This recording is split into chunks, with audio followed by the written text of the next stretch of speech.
మరి ఆమెకు అర్హత లేదా? రాష్ట్ర పార్లమెంట్ భవనాన్ని ఓపెన్ చేయడానికి అర్హత లేదా ఆమెకు? ఎందుకు చెప్పలేదండి? కనీసం రామ మందిరం శంకుస్థాపన చేయడానికి కానీ, లేదంటే రాయేయడానికి కానీ ఆమెకు అర్హత లేదా? ఒక రాష్ట్రపతి హోదాలో లేదండి. కుల వ్యవస్థలో, వర్ణ వ్యవస్థలో లేదు. ఎందుకంటే మీరు అంటరానోళ్ళు. రాముడు మైలపడతాడు అక్కడ ఆయన పోతే, పార్లమెంట్ మైలపడుతుంది ఇక్కడ. మతాన్ని న్యూట్రల్ చేస్తూ వర్గీకరణ చట్టంలో దళిత క్రైస్తవులకు ఖచ్చితంగా రిజర్వేషన్లు ఉండాలి. మరి ఇది ఎవరి ఎవరి ప్రోద్బలంతో, అంటే ఎవరి కారణంగా ఇప్పుడు వాళ్ళు నష్టపోతున్నట్టు చెప్పుకోవచ్చు మనం? దీని వెనక ఏం జరుగుతుంది sir? ఎవరెనక?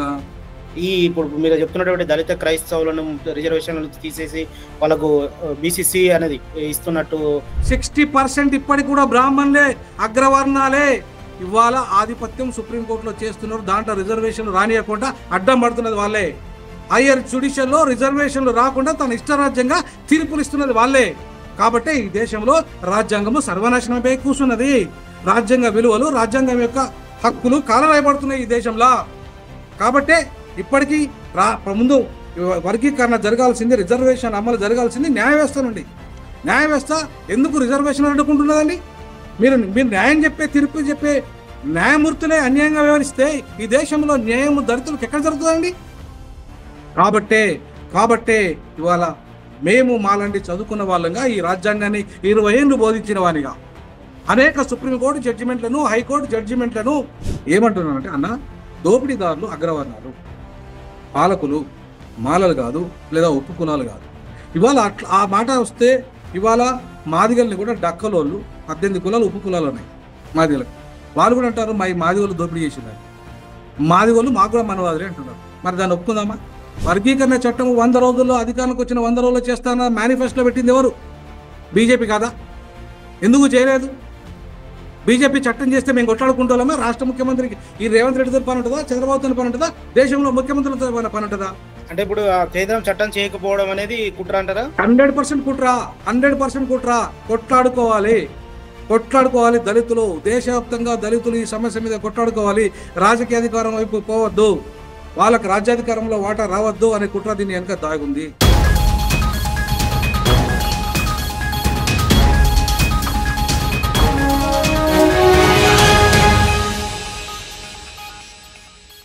Hi, hello, welcome to ABP దేశం.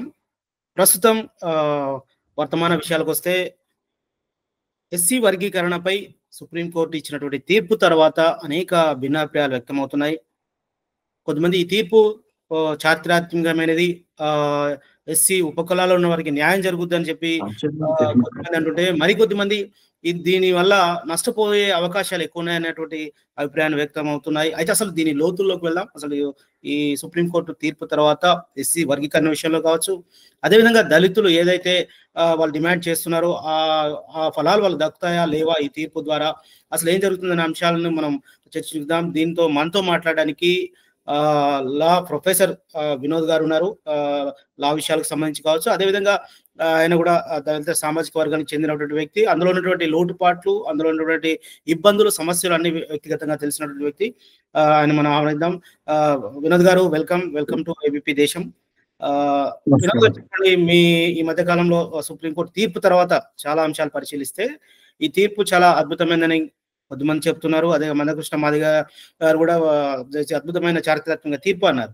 కానీ మీరు కొన్ని చోట్ల మాట్లాడేటప్పుడు దీన్ని వ్యతిరేకిస్తూ, అంటే ఈ తీర్పు వల్ల నష్టం జరుగుతుంది, సరైనటువంటి అనుకున్న ఫలితాలు రావు అన్నటువంటి మాటలు కూడా వినబడుతున్నాయి. ఏంటి అసలు? ముందుగా దానిలోకి వెళ్లే ముందు అసలు కేసు ఏంటి, దానిలోకి వచ్చినటువంటి తీర్పు ఏంటి అనేది క్లుప్తంగా ప్రేక్షకుల కోసం చెప్పండి.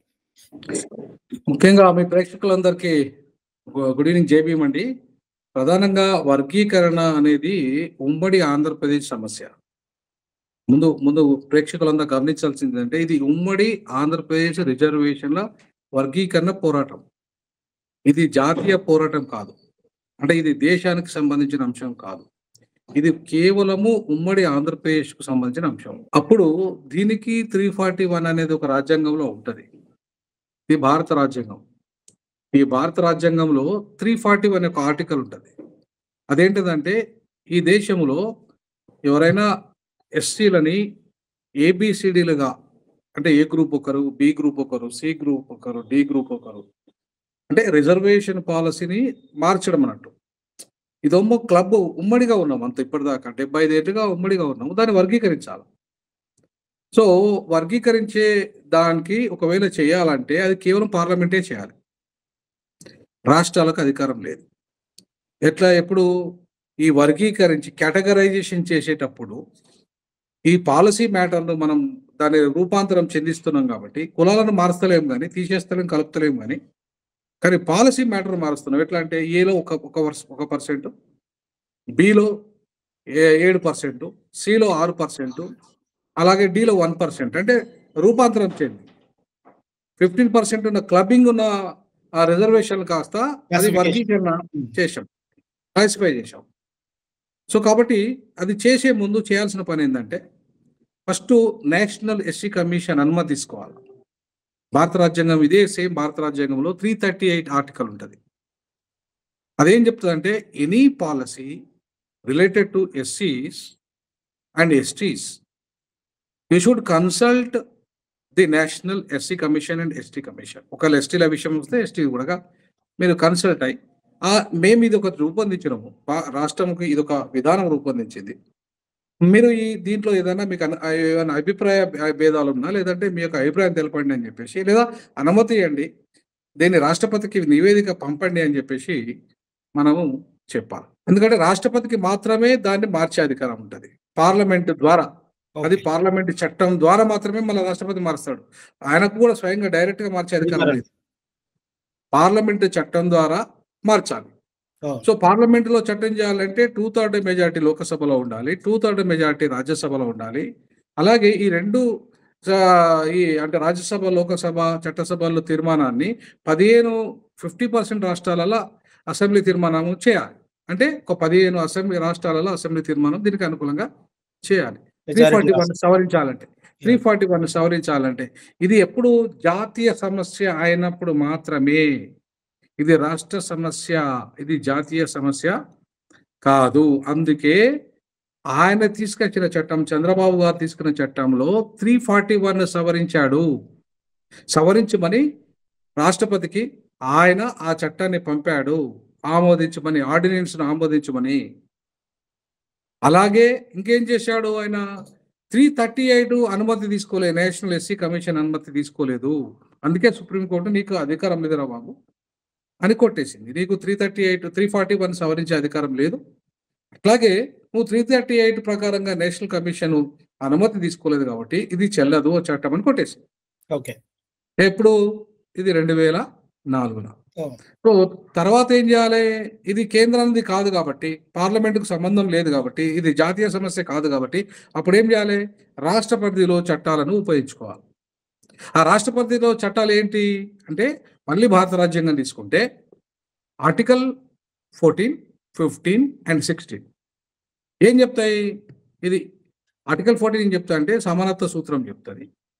అలాగే ఆర్టికల్ 15 ఏం చెప్తా అంటే డిస్క్రిమినేషన్ పాటించకుండా, ఎవరికి డిస్క్రిమినేషన్ పాటించద్దు, కులము, మతం, ప్రాంతం పేరు మీద వాళ్ళకు డిస్క్రిమినేషన్ పాటించకుండా అందరినీ సమానంగా చూడాలని చెప్తుంది. 16 ఏం చెప్తుంది? డిస్క్రిమినేషన్ పాటించకుండా సమాన అవకాశాలు కూడా కల్పించాలని చెప్తుంది. సో కాబట్టి ఇది ఏ రాష్ట్రమైనా చేసుకునే అధికారం ఉంది. అది కూడా ఏంటి ప్రిన్సిపల్ ఏంటంటే, so backward and more backward అనేది ఇంద్రసాని జడ్జిమెంట్ లో, ఏది Indira Sawhney versus union of India judgment ఏదైతే వచ్చిందో 1992లో చాలా స్పష్టంగా ఆ జడ్జిమెంట్లో ఏం చెప్పిందంటే backward and more backward concept అనేది ఖచ్చితంగా వర్గీకరణకు సంబంధించి, ఏబిసిడి చేసుకునే సంబంధించి బీసీలకు మాత్రమే వర్తిస్తుంది. ఏబిసిడి ఎస్సీ ఎస్టీలకు ఇది వర్తించదు. ఎందుకు వర్తించదు? ఎస్సీ ఎస్టీల కంటే ఎస్సీ ఎస్టీ జాబితా కేంద్ర జాబితా, కేంద్రం మాత్రమే చేయాలి. బీసీల జాబితా రాష్ట్ర జాబితా, రాష్ట్రాలు చేసుకునే అధికారం ఉంది అని 9 మంది జడ్జిలు, 7 కాదు, 9 మంది జడ్జిలు యునానిమస్ గా ఇచ్చిన జడ్జిమెంట్. అందులో కూడా ఏమన్నారు? క్రిమీ లేయర్ అనేది బీసీలకు కూడా చెల్లదన్నారు, ఎస్సీ ఎస్టీలకు అసలే చెల్లదన్నారు ఆ జడ్జిమెంట్ లో. సో దాని ప్రకారం ఏంటి? ఎస్సీ ఎస్టీలను ఏబిసిడీలుగా చేసే అధికారము రాష్ట్ర ప్రభుత్వాలకి లేదు, కేంద్రకు మాత్రమే ఉంది. ఇక పరిష్కారం ఎట్లా చేయాలి దీనికి? 2004 తర్వాత మా అన్నగారు ఎవరు కృష్ణన్న గారు ఏం చేయాలి? దాని మీద రివ్యూ పిటిషన్ వేయాలి. యెస్. ఇది మీరు ఒకవేళ కేంద్రం అంటే 341కు సంబంధం ఉన్నదని ఆయన చట్టంలో చేశాడు కాబట్టి, దానికి సంబంధం లేకుండా రాష్ట్ర ప్రభుత్వాన్ని ఆదేశించండి. 371 కూడా ఒకటుంది. ఇదే రాజ్యాంగంలో. ఓకే. ఇదే రాజ్యాంగంలో special provision for AP, United ఏపీకి. ఏంది? ఆంధ్ర, తెలంగాణ, రాయలసీమ 3 ప్రాంతాల్లో మాకు ఉద్యోగాలు దోపిడీ చేస్తున్నారు ఆంధ్రోళ్ళు అని చెప్పేసి, ఇటు తెలంగాణ వాళ్ళు గాని, అటు రాయలసీమ వాళ్ళు గాని కొట్లాడారు. కొట్లాడితే ఏం చేసింది? అప్పుడు ఆనాటి కేంద్ర ప్రభుత్వం ఏం చేసిందంటే, రాష్ట్రపతి ద్వారా ఒక చట్టం తీసుకొచ్చింది. ఒక ఉత్తర్వులు తీసుకొచ్చింది. దాన్నే 371 అంటారు. Special privileges to Andhra Pradesh okay. In education and employment. So, ఆ ప్రొవిజన్ ప్రకారం ఏందంటే, వాళ్ళు ఒక జోనల్ సిస్టమ్ తెచ్చారు. ఉద్యోగాలను జిల్లా స్థాయి, జోనల్ స్థాయి, రాష్ట్ర స్థాయిగా విభజించిన ఉద్యోగాలని వాళ్ళని నింపారు. ఎట్లా?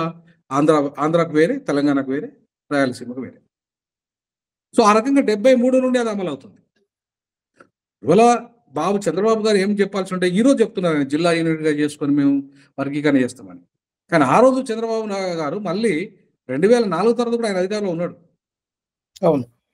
సో, ఆయన ఇమ్మీడియేట్ ఏం చేయాల్సి ఉండే 371 ప్రకారంగా చట్టం తేవాల్సి ఉండే. చేసి అప్రూవల్ కేంద్ర ప్రధానమంత్రికి అప్రూవల్ పంపాల్సి ఉండే. అది ఆమోదించి రాష్ట్రపతి దాన్ని గెజిట్ జారీ చేస్తారు. అది చేయకుండా ఏం చేశాడు? ఆయన సైలెంట్ అయిపోయాడు. ఈయన సైలెంట్ అయిపోయాడు కృష్ణమాది గారు. ఎప్పటిదాకా సైలెంట్ అయ్యాడు? 2022 వరకు సైలెంట్ అయ్యాడు. 2022లో ఈయన ఈ కేసులో ఈ 2004లో కొట్టివేసిన కేసులో కాకుండా పంజాబ్ కేసులో ఇంప్లీడ్ అయ్యాడు. ఏంటి ఆ పంజాబ్‌లో ఉన్నటువంటి కేసు వివరాలు? ఆ పంజాబ్ కేసు ఏందంటే అక్కడేందంటే మాది అక్కడ చమార్సు, మొజుబీ పంజాబీ సిక్స్ అని 2 కులాల మధ్య అక్కడ కొట్లాట. ఓకే. ఈ చమార్‌లోమో మైనారిటీలు, మజ్బీ సిక్కులు అనేటోళ్ళు మెజారిటీ వాళ్ళు. సో, కాబట్టి మెజారిటీలైన వాళ్ళకి ఎక్కువ ముందు కూడా ఎస్సీ జాబితా ఇద్దరు ఎస్సీలే. వీళ్ళకి 50% ఇచ్చారు. వీళ్ళకు 10% ఇచ్చారు. అంటే జనాభా వీళ్ళకి తక్కువ ఉంది కాబట్టి. సో, మాకు ఇట్లా అన్యాయం చేసిందని చెప్పేసి వీళ్ళు కోర్టుకు పోయారు. సో, కాబట్టి దీన్ని మాకు పెంచాలని చెప్పేసి వీళ్ళు కోర్టుకు పోయారు. హైకోర్టు దాన్ని కొట్టేసింది. హైకోర్టు దాన్ని కొట్టేస్తే సుప్రీంకోర్టుకు పోయారు. ఓకే. సో, సుప్రీంకోర్టులో అది పెండింగ్‌లో 2011 నుండి పెండింగ్‌లో ఉన్నది. అది 2024లో దానికి జడ్జిమెంట్ వచ్చింది.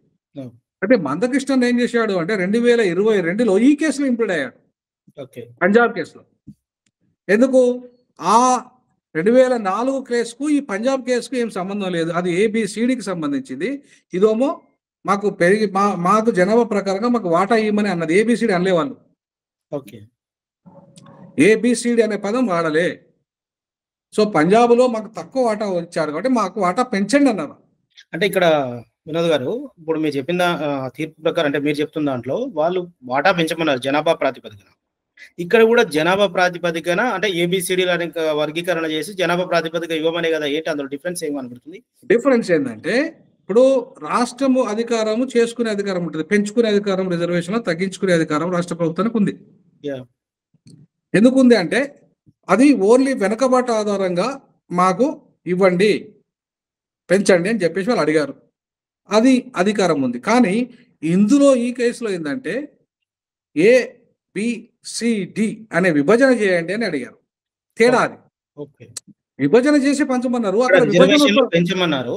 అంతే ఓన్లీ రిజర్వేషన్‌లు పెంచమన్నారు. ఇక్కడ అదే ఉన్న రిజర్వేషన్‌లో ఏబిసిడి అనేది ఇది విభజించి పంచమన్నారు.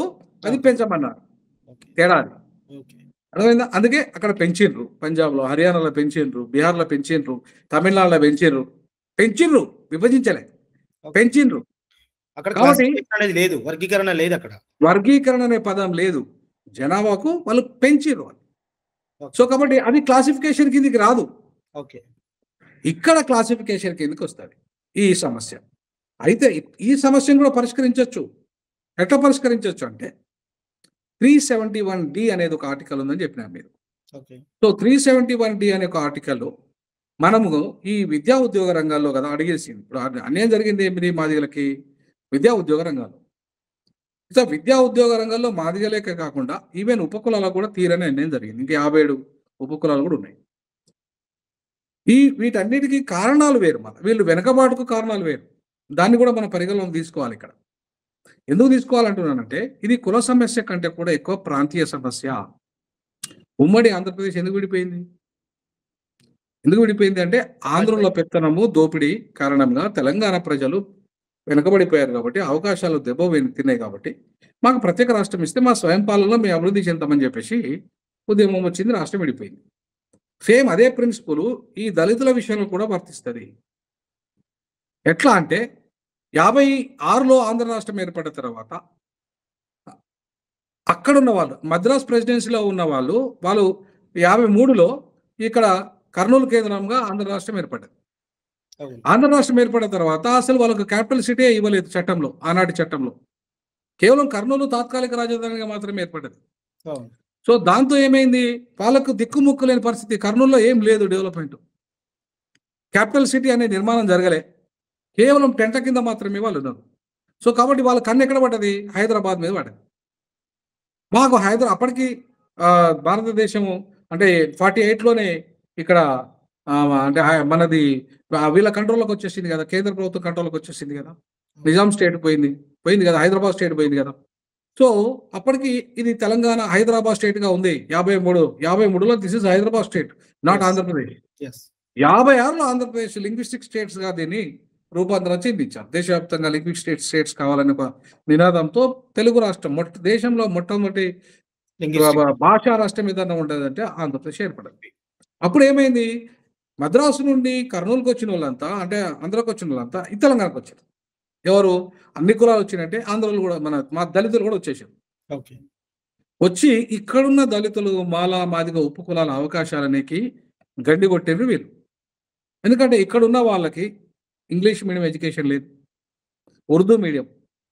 ఇక్కడున్న మాదిగలు తోళ్ళ పరిశ్రమలో పనిచేశారు, చెప్పులు కుట్టారు. ఎందుకంటే తోళ్ళ పరిశ్రమలు విపరీతంగా ఉండేది అప్పుడు ముస్లిం నిజాం కాలంలో. కాబట్టి మాదిగలంతా కూడా తోళ్ళ పరిశ్రమలో పనిచేశారు, చెప్పులు కుట్టుకుని ఒక వృత్తిని బతికిండ్రు. కానీ మాలలకు వృత్తి లేని కారణంగా వాళ్ళేం చేశారు? ఏదో ఒక ఉపాధి ఉద్యోగం అక్కడిక్కడ పని చేసుకుంటా, ఎలోన్గా పని చేసుకుంటా, ఆ కర్ర పట్టుకొని ఎంఆర్ఓ ఆఫీస్ కాడ గ్రామ పంచాయతీలో అక్కడిక్కడ పని చేసుకుంటా వాళ్ళని పట్టుకొని చిన్న చిన్న ఉద్యోగాల రూపంలో వాళ్ళు ఎప్పుడో నాకు తెలిసి ఒక 50-100 ఏళ్ల క్రితం నుండే ఉద్యోగాలలో జాయిన్ కావడం మొదలుపెట్టారు. ఓకే. ఎందుకు అంటే ముఖ్యంగా ఆంధ్ర రాష్ట్రం ఆంధ్రప్రదేశ్ ఏర్పడిన తర్వాత కంటే ముందే నిజాం స్టేట్ నుండే. ఇప్పుడు నిజాం స్టేట్లో మీరు చూసుకుంటే అక్కడ ఎడ్యుకేషన్ మినిస్టర్ మాల నిజాం స్టేట్లోనే. ఓకే. నిజాం స్టేట్లోనే. తర్వాత అంబేద్కర్కి నిజాము స్కాలర్‌షిప్ ఇచ్చాడు. ఒక ₹1,00,00,000 ఎడ్యుకేషన్ నిధి పెట్టారు. నిజాం స్టేట్లోనే 1925లో అంబేద్కర్ అంటే ముందే దళిత ఉద్యమాన్ని ప్రారంభించాడు. ఎవరు? భాగ్యరెడ్డి వర్మ. ఆయన మాలనే. అంటే మాలలు అప్పటికే చైతన్యమై ఉన్నారు ఇక్కడ. సో ఫలాలని పొందడానికి, ఉద్యోగ అవకాశాలు పొందడానికి పెద్ద ఉద్యమమే నడిపింది నిజాం స్టేట్‌లో మాకు అవకాశాలు కావాలని. 1934లో ఎస్సీ కార్పొరేటర్ ఏర్పడ్డాడు, ఆయన మాల. నేను చెప్పేది 1934 గురించి. ఓకే. అంటే ఆ రకమైన చైతన్యం తెలంగాణలో కూడా ఉన్నది మాలల మధ్య. కాబట్టి వాళ్ళు అవకాశాలు పొందిండ్రు. ఇక్కడ కొన్ని అవకాశాలు ఎందుకంటే వృత్తి లేదు వాళ్ళకి. వృత్తి లేని కారణంగా వాళ్ళు ఉద్యోగాలలో వెళ్ళిపోయారు. కొంత వెళ్ళిపోయారు. అంటే ఐఏఎస్‌లు, ఐపీఎస్‌లు కాలేదండి. మళ్ళీ ఆంధ్రులతో పోల్చుకుంటే ఐఏఎస్‌లు, ఐపీఎస్‌లు కాలేదు. పెద్ద గ్రూప్ 1 ర్యాంకులలో వాళ్ళకి జాయిన్ కాలేదు. ఎందుకంటే వాళ్ళకి ఇంగ్లీష్ ఎడ్యుకేషన్ లేదు కాబట్టి, ఇవన్నీ కూడా ఇంగ్లీష్ ఎడ్యుకేషన్‌తో ముడిపడి ఉన్నాయి కాబట్టి మళ్ళీ ఆంధ్రులే వీటిలలో జరిగింది. ఓకే. సో కాబట్టి ఈవెన్ తెలంగాణ ఏర్పడ్డ తర్వాత కూడా 11 సంవత్సరాల తర్వాత కూడా నీకు ఒకే ఒక మాదిగా ఐఏఎస్ ఆఫీసర్ లేదు. ఓకే. అంతకంటే ముందు కూడా ఉమ్మడి ఆంధ్రప్రదేశ్‌లో కూడా తెలంగాణ నుండి ఒక మాదిగా రామ్ లక్ష్మణ్ అని ఆయన ఐఏఎస్ ఆఫీసర్ అయ్యిండు. తర్వాత ఐపీఎస్ ఆఫీసర్‌గా మన ప్రవీణ్ కుమార్ అయ్యిండు. ఉమ్మడి ఆంధ్రప్రదేశ్. ఆ ప్రవీణ్ కుమార్ కూడా రాయలసీమోడే. రాయలసీమ రూట్స్ ఉన్నాడు. రాయలసీమోడు కాదు కానీ వాళ్ళ పేరెంట్స్ అక్కడ. వాళ్ళ పేరెంట్స్ అక్కడోళ్ళు. వాళ్ళకు జాబ్ ఇక్కడ వచ్చేసి తెలంగాణ బార్డర్‌లో జాబ్ వచ్చిన తర్వాత పేరెంట్స్ ఇక్కడికి వచ్చి సెటిల్ అయ్యారు. సో కాబట్టి వాళ్ళ రూట్స్ కూడా అక్కడే ఉన్నాయి. ఆయన కూడా ఎక్కువ చదువు తర్వాత అన్ని విషయాలు ఎక్కువ ఆయన అక్కడ వాళ్ళతో తర్పిదైనవాడే. కాబట్టి ఇవాళ ఏకైక వ్యక్తి ఐపీఎస్‌లో ప్రవీణ్ కుమార్ గారు అయితే తెలంగాణ నుండి, ఆయన Ram Laxman IAS officer. So అంటే ఇప్పటికి మీరు చూడండి, దానకిషోర్ ఉంటాడు ఇక్కడ తెలంగాణ గవర్నమెంట్‌లో. ఆయన కీ పొజిషన్‌లో ఉన్నాడు. రాహుల్ బొజ్జా ఉన్నాడు, కీ పొజిషన్లో ఉన్నాడు. ఇట్లా మీరు తీసుకుంటే 6 ఏమో మాల ఐఏఎస్ ఆఫీసర్లు అంతా వాళ్ళంతా కీ పొజిషన్లో ఉన్నారు. తర్వాత మాదిగలలో కూడా ఇవాళ ఎలక్షన్ కమిషనర్గా ఒక మాదిగా ఉంది. ఎవరు? రాణి కుముదిని అని.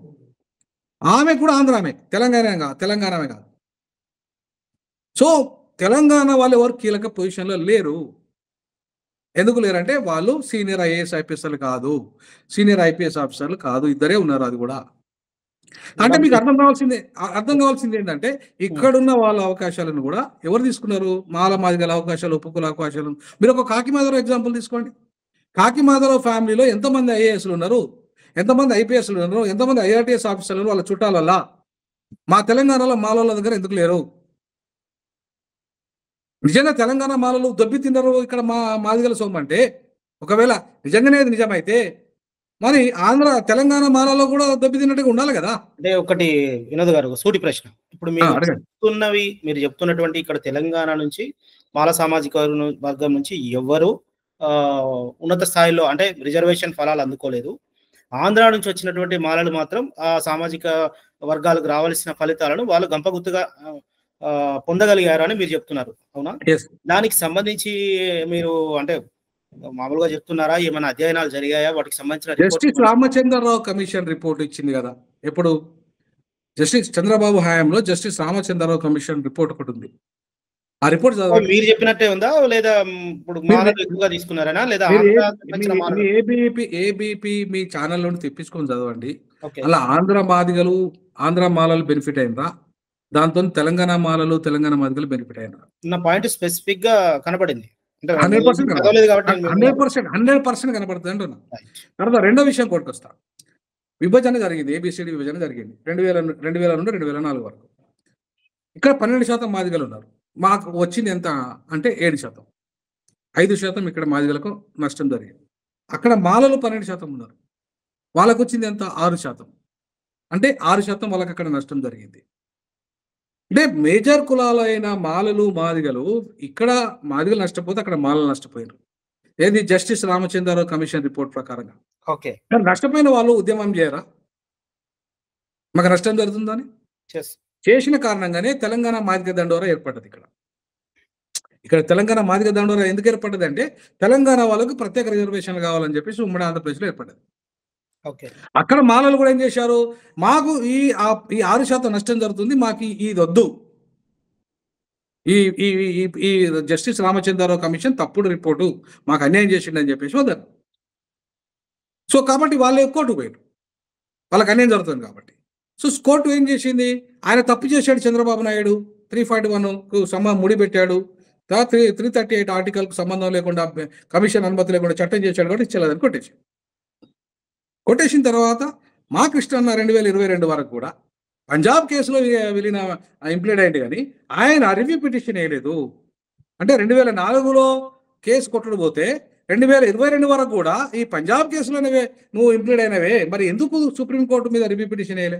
నిజంగా మాదిగలకు అన్యాయం జరిగింది అని చెప్పి విశ్లేషిస్తారు. కారణం ఏమై ఉంటుంది? కారణం ఏమై ఉంటుందంటే ఇవాళ ఈ సమస్య ఎంతకాలము పెండింగ్ లో ఉంటే మాదిగ లీడర్లు, ఉపకులాల లీడర్లు అంతా లీడర్లు అవుతారు. తర్వాత అగ్రవర్ణాలు కూడా కావాల్సింది ఏంటి? మాదిగ ఉపకులాలు ఎంతకాలం కొట్లాడుకుంటే వాళ్ళు అంతకాలం రాజకీయ అధికారం వైపు ఆలోచన చేయరు. సో కాబట్టి 94లో ఈ ఉద్యమం స్టార్ట్ అయినప్పుడు కాన్షీరామ్ గారు పెద్ద ఎత్తున బహుజన్ సమాజ్ పార్టీని లక్షలాది మందితో శక్తి ప్రదర్శన చేసి అధికారంకి వస్తుందనే ఒక ఊపును క్రియేట్ చేశారు. అప్పుడు ఎన్టీ రామారావు గారు బీఎస్పీకి 38 సీట్లు ఇస్తారని చెప్పేసి ఆయన ప్రతిపాదించాడు. అది తీసుకొని ఉంటుంటే ఇవాళ మాదిగలు అత్యధికంగా రాజకీయ అధికారం వైపు వెళ్ళేటోళ్ళు. అది జరగకుండా ఏమైపోయింది? పొత్తు రాకుండా ఏమైపోయిందంటే ఇవాళ ఎవరైతే ఆంధ్ర మాల సామాజిక వర్గాలు ఉన్నాయో, ముఖ్యంగా కత్తి పద్మారావు, బొజ్జ తారకం లాంటి వాళ్ళు ఆ పొత్తుకు వద్దు, కమ్మోళ్ళు ఇట్లా చేసిండ్రు, కారం చెట్టు చేసిండు, చుండూరు చేసిండు అని చెప్పి ఆ పొత్తు కానియని కారణంగా, ఆ పొత్తు చెడిపోయిన కారణంగా బీఎస్పీ అనే సీట్లు పొందలేకపోయింది. సో కాబట్టి అధికారంలో రాలేకపోయింది. ఎప్పుడైతే వీళ్ళు కాన్షీరామ్ గారి మూవ్మెంట్ బాగా పికప్ అయిందో, ఎట్టి పరిస్థితుల్లో మాదిగలు వీళ్ళు కలిస్తే పెద్ద ఒక రాజకీయ ఉద్యమంగా మారే అవకాశం ఉంది. కాబట్టి దీన్ని బ్రేక్ చేయాలంటే వీళ్ళ మధ్యలో స్ప్లిట్ తేవాలి. సో అక్కడికెళ్ళి స్టార్ట్ అయిందే వర్గీకరణ ఉద్యమం. సో మాదిగలకు అన్యాయం జరిగిన వాస్తవమే. అంటే మీరు ఇప్పుడు తర్వాత సూటిగా ఉపకులాలకు అన్యాయం జరిగిన వాస్తవమే.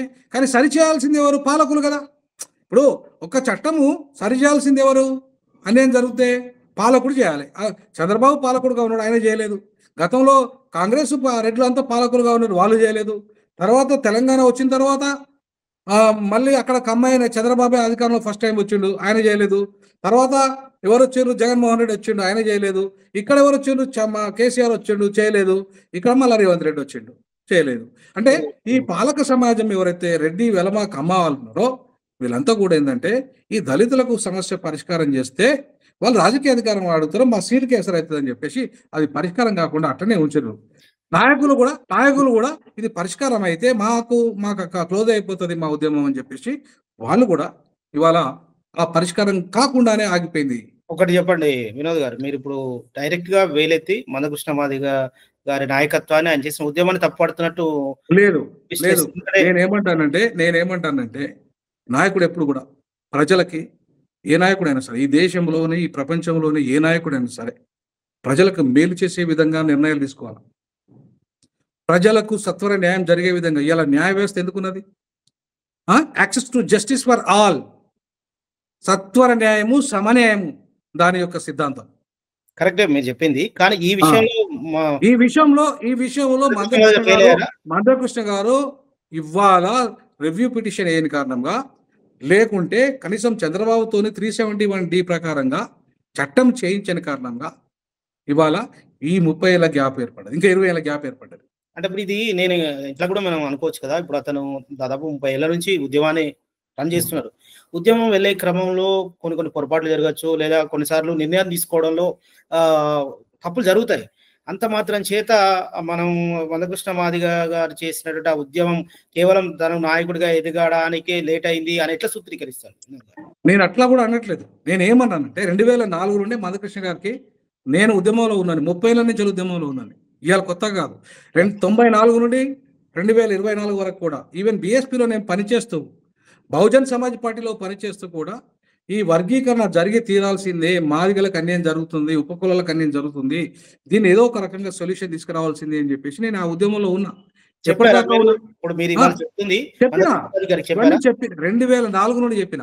మరి ఎందుకు ఇది 341తో సంబంధం లేదన్నా, 341 అసలే జరగదు. ఎందుకంటే అంత పెద్ద 2/3 మెజార్టీ లోక్సభలో, రాజ్యసభలో స్పెషల్ మెజార్టీ అసాధ్యము. 400 సీట్లు బీజేపీకి వచ్చినా కూడా సాధ్యం కాదన్నా ఇది. ఎందుకంటే ఎస్సీ ఎంపీలు 86 మంది ఉన్నారు. 86 మంది ఎస్సీ ఎంపీలు ఉంటే 80 మంది దీనికి వ్యతిరేకం. వాళ్ళంతా రిజర్వేషన్లు ఫలాల వల్ల లబ్ధి పొందిన ఉత్తర భారతదేశ చమారు. ఒక 6 దక్షిణ భారతదేశం మాదిగలు సపోర్ట్ చేస్తే చట్టం వస్తుందా? అది ఎన్డీఏ ప్రభుత్వమైనా, యూపీఏ ప్రభుత్వమైనా మెజారిటీ మాదిగలు చమార్స్ వ్యతిరేకిస్తుంటే, దళితులు వ్యతిరేకిస్తుంటే పార్లమెంట్లో చట్టం చేయడానికి సాహసిస్తుందా? సాహసించదు. ఈవెన్ ఏమన్నారు మీరు ఇది మందకృష్ణ గారికి చెప్పినప్పుడు ఆయన యొక్క స్పందన ఏంటి? అసలు దాన్ని లైట్ గా తీసుకున్నాడు ఆయన. ఎందుకని తెలియదు మరి నాకు. ఆయనని అడగాలి మీరు ఆ విషయం ఆయనని అడగాలి. నేనేమంటున్నానంటే ఇవాళ అది తీసుకొని ఉంటే, ఇది 371D ప్రకారంగా చట్టం వచ్చి ఉంటే 20 ఏళ్ళ ఫలాలు వచ్చేటి మాకు.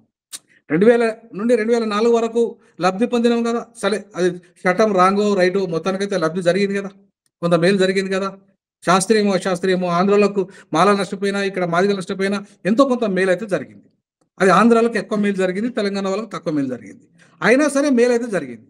సో 2004 తర్వాతనైనా సుప్రీంకోర్టు కొట్టేసిన తర్వాత 371D ప్రకారంగా చంద్రబాబు నాయుడు ఇవాళ మాట్లాడుతున్నాడు 371D అనేది.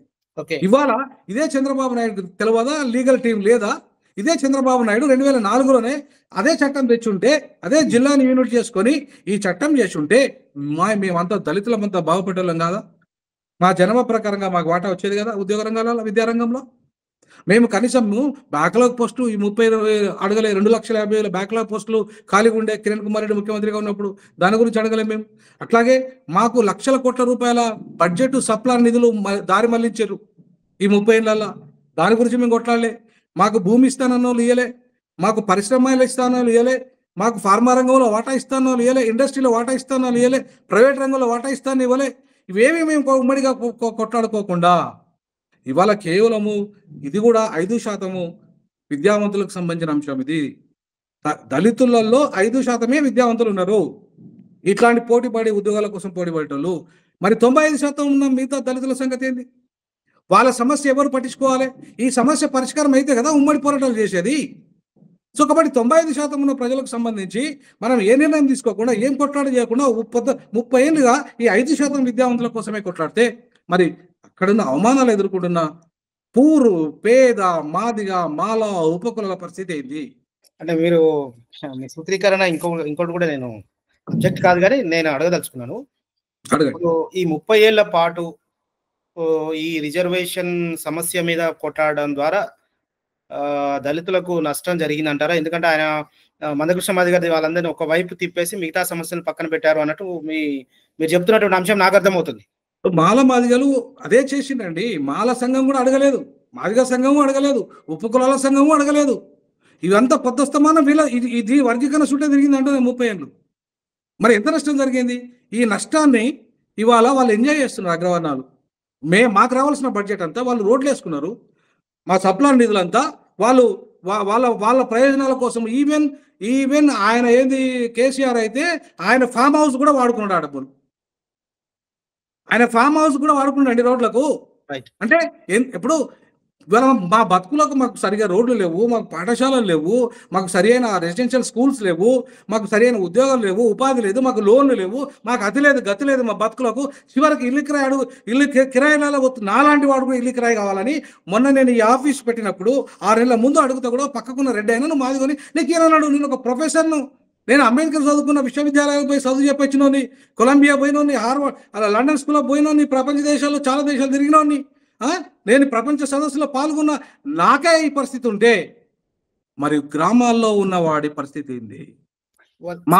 మా వాళ్ళకు తీరని అన్యాయం జరుగుతుంది కదా, ఇప్పుడు మీరు జరుగుతుంది కదా. నేను ఒక ప్రశ్న నేను అడుగుతున్నాను. ఇప్పుడు మీరు చెప్పిన దాన్ని బట్టి నిజంగా ఇప్పుడు అంటే ఈ సైంటిఫిక్ యుగంలో కూడా అంటే ఇప్పుడు ఉన్నటువంటి పరిస్థితుల్లో మీ ద్వారా నేను సమాధానం ఏంటని తెలుసుకోవడానికి అడుగుతున్నాను. సరే, నా ఒపీనియన్ పక్కన పెట్టండి.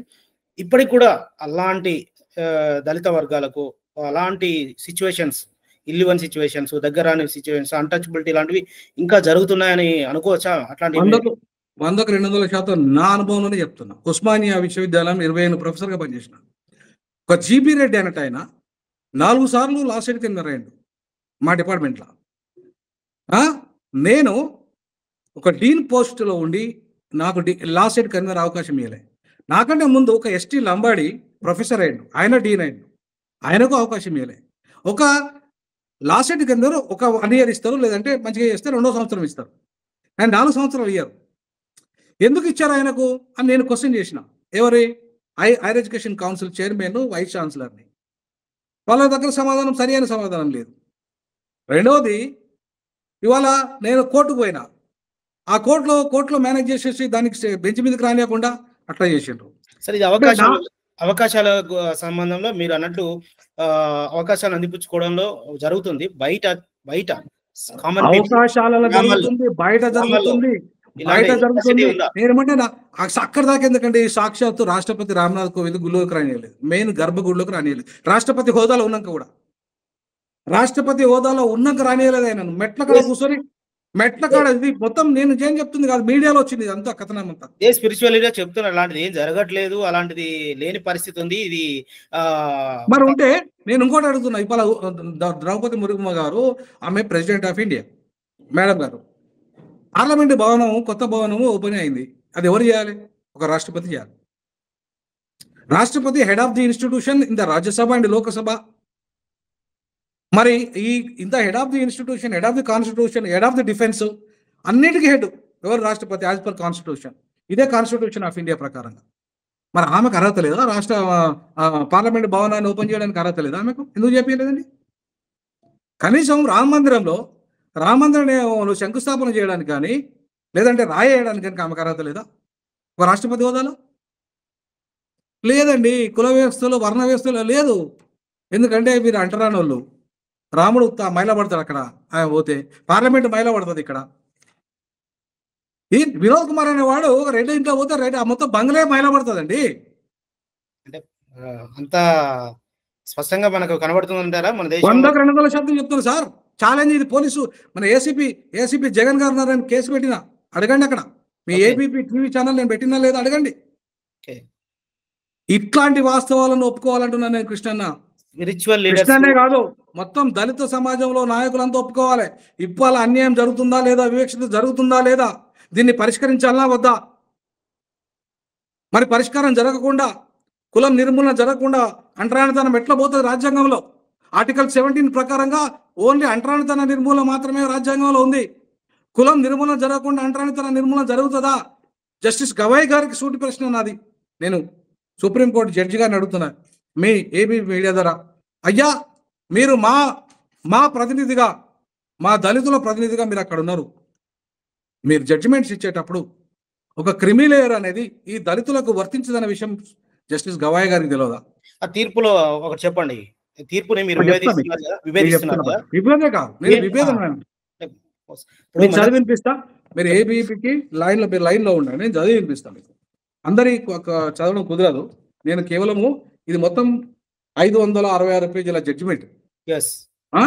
ఈ జడ్జిమెంట్ లో ఒక చివరి పేజ్ మాత్రమే చదువుతా. ఆయన ఎవరంటే జస్టిస్ సతీష్ చంద్ర శర్మ. ఈయన ఇచ్చిన జడ్జిమెంట్ వీళ్ళందరినీ బేస్ చేసుకొని ఇచ్చిన జడ్జిమెంట్ ఈయన. ఓకే. ఆయన ఏమంటాడు, I have had the privilege of reading the lucid and detail opinions. అందరి ఒపీనియన్స్ నేను చదివాను. ఆయన ఒక్కని ఒపీనియన్ కూడా కాదు, జస్టిస్ చంద్రచూడ్దే కాకుండా అందరి ఒపీనియన్ చదివాను. Authored by the justice Chandrachud, chief justice of India. అందరి ఒపీనియన్లు కూడా జస్టిస్ చంద్రచూడ్ గారు 6 జడ్జిమెంట్ ఆయనే రాశాడు, ఆయన ఒపీనియన్ ఇచ్చాడు దాని మీద. And honourable justice Gavai respectively, ఒక దళితుడైనా, అంటే దళిత అనే పదం ఇక్కడ వాడలే కానీ చెప్తున్నాను, గవాయ్ గారు కూడా ఇచ్చారు. I am fully in agreement with both opinions. వీళ్ళిద్దరి అగ్రిమెంట్, నేను ఒపీనియన్ ఫుల్ అగ్రిమెంట్ అవుతున్నాను. On the extent that validity of sub classification ఉపవర్గీకరణకు 100% నేను ఆమోదయోగ్యం తెలుపుతున్నాను. ఇది కాన్స్టిట్యూషనల్ పర్మిషబుల్ అంటాడు ఆయన. ఓకే, ఎస్, తప్పదు, కరెక్ట్గా చెప్తున్నాడు. కానీ జడ్జిమెంట్స్ ఎప్పుడు కూడా ఎవరికి వారే ఇస్తారు. చీఫ్ జస్టిస్ ఆయన ఇస్తాడు, మిగతా వాళ్ళది కూడా వాళ్ళే ఇస్తారు. కానీ ఇక్కడ ఈ జడ్జిమెంట్లో మాత్రం 6 జడ్జిమెంట్ నేను రాశాడు. ఎవరు? Chief justice of India. సరే పోనీ అట్లా వదిలే, తర్వాత వాళ్ళ ఒపీనియన్స్ వాళ్ళు ఇచ్చుకుంటున్నారు. మెజారిటీ ఒపీనియన్ ఎవరు రాశారు? మెజారిటీ ఒపీనియన్ ప్రకారంగా గవాయ్ గారు, మెజారిటీ వాళ్ళ 4 ఒపీనియన్ కూడా క్రిమిలేయర్ మీద మెజారిటీ ఒపీనియన్ ఇచ్చారు. సో దాంట్లో ఈయన కంప్లీట్గా అగ్రీ అవుతున్నాడు వాళ్ళతో. More ever, I'm fully in agreement with the opinions to the extent that any exercise involving a sub classification by the state. ఇక్కడ బై ది స్టేట్ అంటే state article 12 constitution of India defines state includes centre also. కానీ వీళ్ళేమి ఈ జడ్జిమెంట్లు అంటారు, ఏమని మాట్లాడతారు? ఇది only రాష్ట్రాలకే పరిమితం మాట్లాడతారు. ఇది రాష్ట్రాలకు పరిమితమైన జడ్జిమెంట్ కాదు, ఇది కేంద్రానికి కూడా పరిమితమైన జడ్జిమెంట్. స్టేట్ అంటే రాజ్యం అని అర్థం కూడా. స్టేట్ అంటే రాజ్యం, స్టేట్ అంటే రాజ్యం. So by the state must be supported by the empirical data. అంటే ఎంపెరికల్ డాటా కంపల్సరీ ఉండాలి. అంటే లేటెస్ట్ డాటా అనేది ఎవరు లబ్ధి పొందినరు, ఎవరు లబ్ధి పొందలేదు, ఎవరు వెనుకబడ్డారు, ఎవరు లేరు, ఇంతవరకు మొత్తం లేటెస్ట్ డాటా కావాలి ఇచ్చే ముందు, అది రూపొందించాలి. That art to underscore the more disadvantage. తప్పకుండా అస్సలు రిజర్వేషన్లు ఫలాలు పొందని వాళ్లకు తప్పకుండా స్టేటస్ ఆఫ్ సబ్ గ్రూప్ అన్నాడు. మళ్ళా అంటే ఉపకులాలని మనం అంటున్న పదం ఏదైతే ఉందో ఆయన సబ్ గ్రూప్ గా వాడాడు దాన్ని. స్టేటస్ ఆఫ్ సబ్ గ్రూప్ నుండి నువ్వు మొదలు పెట్టాలి ఏదైతే రిజర్వేషన్ ఫలాలని. విచ్ ప్రిఫరెన్షియల్ ట్రీట్మెంట్ అక్కడికి వెళ్ళి మొదలు పెట్టండి, అక్కడికి వెళ్ళి ఇచ్చుకుంటారండి మీరు. Is sought to be provided vis-a-vis constitutional class as a whole. అంటే వీళ్ళందరినీ ఒకటే గుంపుగా చూడమంటున్నాడు, అంతేగాని జనాభా ప్రాతిపదికన విడివిడిగా పంచమంటలేడు. ఎవరైతే వెనుకబడ్డారో వాళ్లకు మీరు ఇవ్వండి. ప్రిఫరెన్షియల్ ట్రీట్మెంట్లో మోస్ట్ బ్యాక్వర్డ్ అయిన ఎస్సీ కులాల నుండి ఇది మొదలు పెట్టండి. ఓకే, తర్వాత second page. However and the question of applicability, ఇది ఎప్పుడు అప్లికబిలిటీ అవుతుంది అని ఏమంటాడంటే ది క్రిమిలేయర్ ప్రిన్సిపల్ అనే ఒక పదం వాడాడు. ఇది ఎట్లా అప్లికబుల్ కావాలంటే క్రిమి లేయర్ ప్రిన్సిపల్ బేస్గా మీరు దీన్ని అప్లికబుల్ చేయండి to schedule caste and schedule tribes. ఇంకో షెడ్యూల్ ట్రైబ్స్ కూడా అన్నాడు. అసలు షెడ్యూల్ ట్రైబ్ ఎవరన్నా పిటిషన్ వేసిన ఈ కేసులో అసలు ఎవరు వేయలేదు. మరి ఎట్లా ట్రైబల్స్ గురించి మాట్లాడతారంటే వీళ్ళు? ఒక జడ్జిమెంట్ నేను బాధితుడిని అయినప్పుడు, జడ్జి మీరైనప్పుడు మీరు జడ్జిమెంట్ నాకు అనుకూలంగా ఇవ్వాలి. అసలు అక్కడ బాధితులు అనేటప్పుడు ట్రైబల్స్ నుండి ఎవరే పిటిషన్ దారే లేడు. నువ్వు ఎందుకు ఇచ్చావు? ఈవెన్ పంజాబ్ కేసులు కూడా దళితుల గురించి మాట్లాడినరు ఈ కేసులో. కేవలం ట్రైబల్స్ గురించి అక్కడ ఒక్క సెంటెన్స్ లేదు. అక్కడ ట్రైబల్సే లేరు పంజాబ్లో. మీరు చెప్పిన point main creamy layer. Yes, creamy layer. So next మళ్ళీ ఏమంటాడు? అయిపోయింది, క్లోజ్ అయిపోతుంది. I find myself in agreement with the view expressed by the justice Gavai for the full realisation substantive equality అన్నాడు ఒకటి. మళ్ళీ ఇంటర్సే అంటే సబ్స్టాంటివ్ ఈక్వాలిటీ అంటే ఏంటి అర్థం? 80% ఎవరైతే బ్యాక్వర్డ్ ఉంటారో, educational backward, employment backward, political backward, భూమి లేని వాళ్ళు, ఉద్యోగం లేని వాళ్ళు, ఇట్లాంటి అన్నిటి కలిపితే సబ్స్టాంటివ్ ఈక్వాలిటీ అంటారు. The schedule caste and schedule tribes, the identification of the క్రిమి లేయర్. మళ్ళీ అన్నాడు ఈ పదం. అంటే ఐడెంటిఫికేషన్ ఆఫ్ ది క్రిమి లేయర్ ఎట్లా నువ్వు సబ్స్టాండ్ చేయాలంటే ఎవరైతే దీంట్లో లబ్ధి పొందిన వాళ్ళు ఉన్నారో వాళ్ళందరినీ క్రిమి లేయర్ కింద మంచి అస్సలు లేని 80% పేదలకి, పేదరికాన్ని అనుభవిస్తున్న వాళ్ళకి మీరు ఇవ్వండి. క్రిమి లేయర్ని మీరు తొలగించండి. Schedule caste and schedule tribes are to become a constitutional imperative.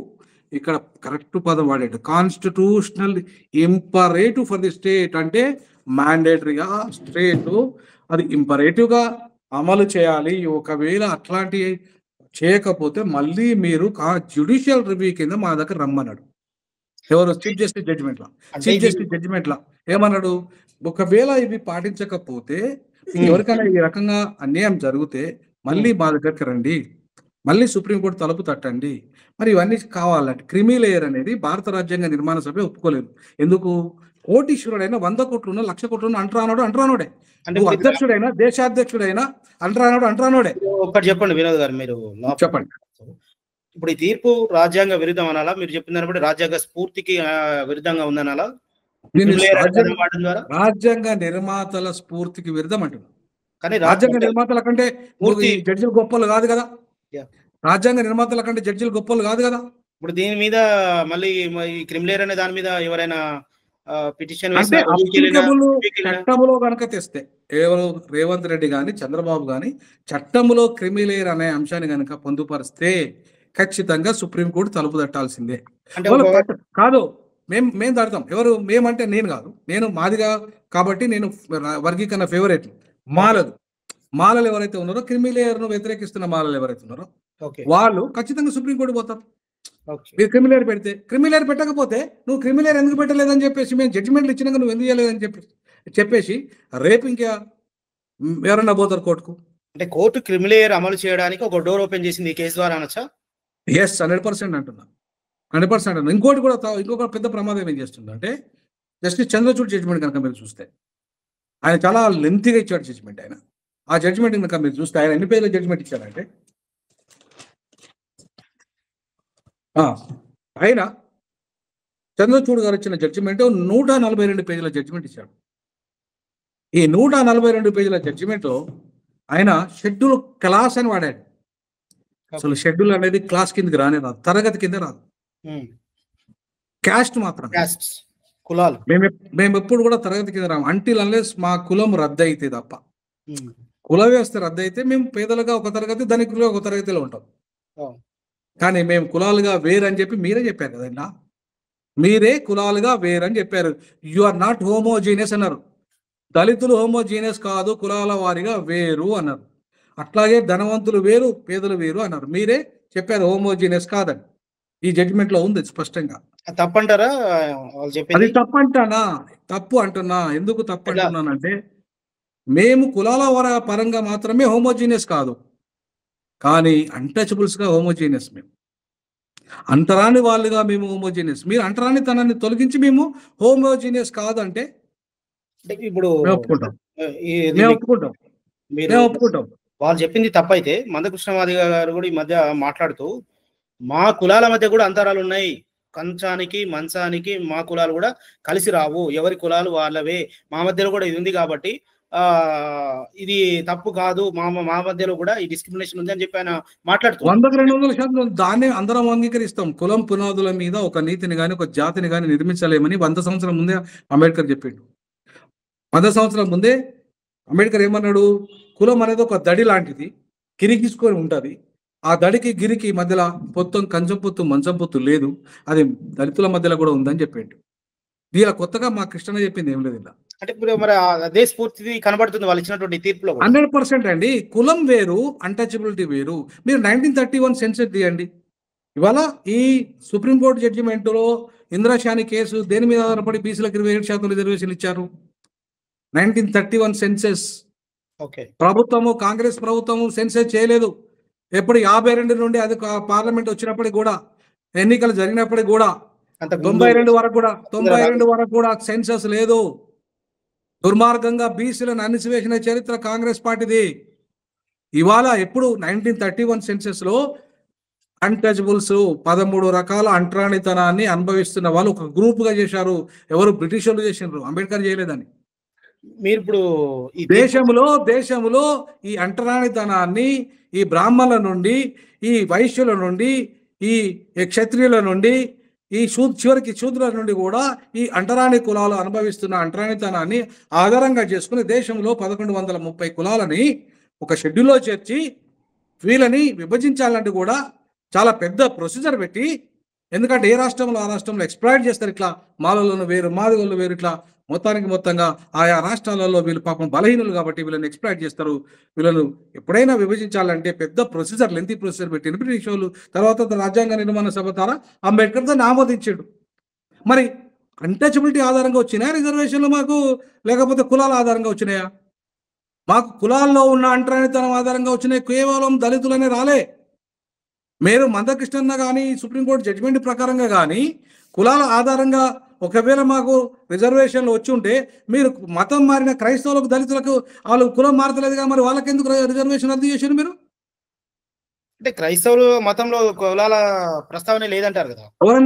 ఎవరన్నారు? క్రైస్తవ మతం తీసుకున్న కులం పోతలేదండి, ఇస్లాం మతం తీసుకున్న కులం పోతలేదండి, పార్సీ మతం తీసుకున్న కులం పోతలేదండి, జైన మతం తీసుకున్న పోతలేదు, బుద్ధ మతం తీసుకున్న పోతలేదండి. కులమే.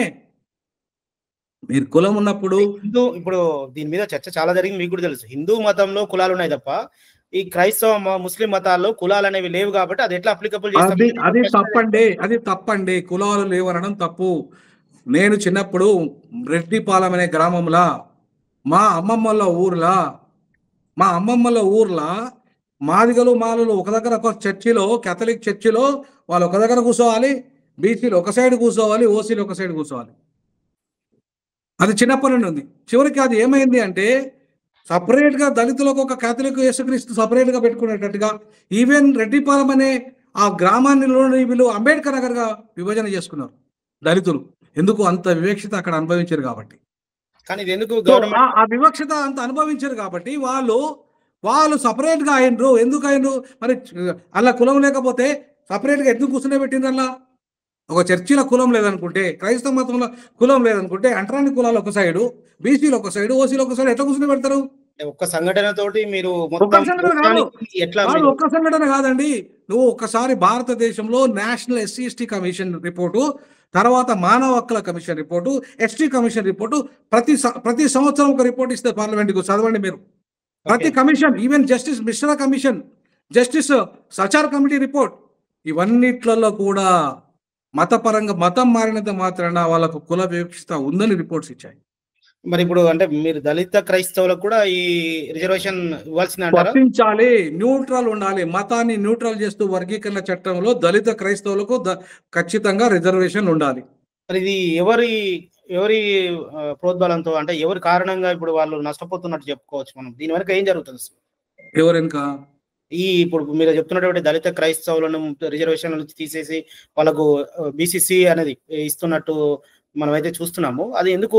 రాష్ట్రపతి గారు చేశారండి 1950 ఆర్డర్ August 10th రోజు. ఆయనకు అధికారం లేదండి. ఒకవేళ ఉన్నా సరే దాన్ని పార్లమెంట్ ఆమోదించాలండి. ఆయన ఒకసారి ఒక ఆర్డర్ తెచ్చిన పార్లమెంట్లో అది చర్చ జరిగే చట్టం రూపంలో రావాలి. ఇంతవరకు ఎందుకు రాలేదు? ఈ దేశంలో ప్రతి ఆర్డరు, ప్రతి ఆర్డినెన్సు, రాష్ట్రపతి తీసుకొచ్చే ప్రతి ఆర్డరు, ప్రతి ఆర్డినెన్స్ పార్లమెంట్లో చర్చ జరుగుతుంది. ఈవెన్ 371 ప్రివిలేజెస్ ఏపీ గురించి ఇప్పటిదాకా మాట్లాడింది కూడా పార్లమెంట్లో చర్చ జరిగింది. మరి ఇప్పుడు దీన్ని ఎవరు న్యాయ వ్యవస్థ కానీ లేకపోతే ఇప్పుడు దళిత క్రైస్తవ నాయకులు కానీ ఎందుకు దాన్ని సవాల్ చేయట్లేదు? ఎందుకు రివ్యూ చేయమని ఎందుకు అంటే ఒకవేళ వీళ్ళకి గనక దళిత క్రైస్తవులకు కూడా రిజర్వేషన్లు వర్తింపజేస్తే క్రైస్తవ మతం పెరిగిపోతే అదేదో మొత్తం హిందూ మతానికి ప్రమాదమైనట్టుగా, ఇస్లాం పెరిగిపోతే హిందూ మతానికి ప్రమాదమైనట్టుగా దళిత ముస్లింలకు, దళిత క్రైస్తవులకు మాత్రమే రిజర్వేషన్లను వాళ్ళు రద్దు చేశారు. అట్లంటే క్రైస్తవులైన ఓసీలకు ఎందుకు రద్దు చేయలేండి ఈడబ్ల్యూఎస్ రిజర్వేషన్లు? అట్లానే క్రైస్తవులైన బీసీలకు ఎందుకు రిజర్వేషన్ రద్దు చేయాలండి? అట్లంటే క్రైస్తవులైన ఎస్టీలకు రిజర్వేషన్ ఎందుకు రద్దు చేయాలండి? ఒక్క దళితులు ఏం పాపం చేసిండ్రండి ఈ దేశంలో? వాళ్ళు మానవులు కాదా?